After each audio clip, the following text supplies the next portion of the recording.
Today's challenge is simply, should we or should we not use the rule of thirds? Now, when it comes to the rules of thirds, some people say it's a golden rule, while others might suggest that you need to ignore it completely.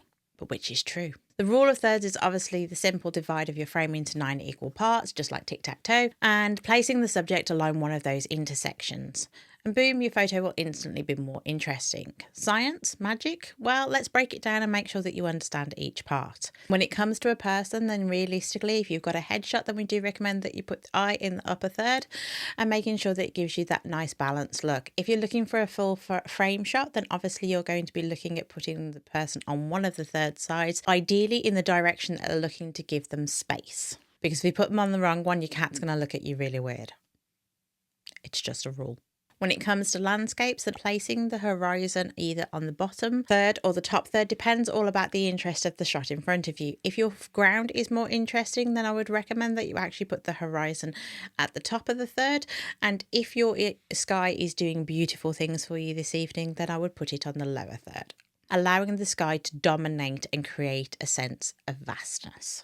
Not only will placing this in the middle avoid splitting the image awkwardly, it adds depth. As I previously said about looking in a direction, action shots are absolutely perfect for the rules of third, and positioning a moving object along one of the vertical lines gives them space to move into the frame, creating better storytelling. It makes it feel like they're running into the shot rather than trying to escape it. Now, obviously, when it comes to travel photography, placing people, buildings and points of interest along the thirds adds structure and balance while keeping the scene dynamic. But as always, we need to be able to break that rule. So when shouldn't we use it? When your subject has a scene with a strong symmetry, placing it dead center embraces the balance and the impact of that vibe. So if you've got that perfect symmetrical building like a cathedral or temple, or you've got a reflection that's still on the lake. If you're doing a subject that's looking directly into the shot like a headshot, and you're looking for that powerful dynamic, then creating an intense, powerful connection will actually be better centered.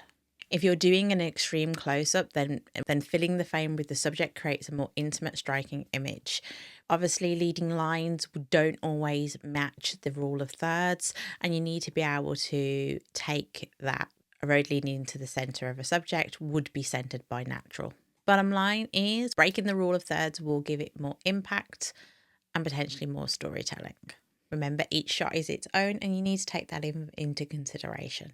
Till next time, happy clicking.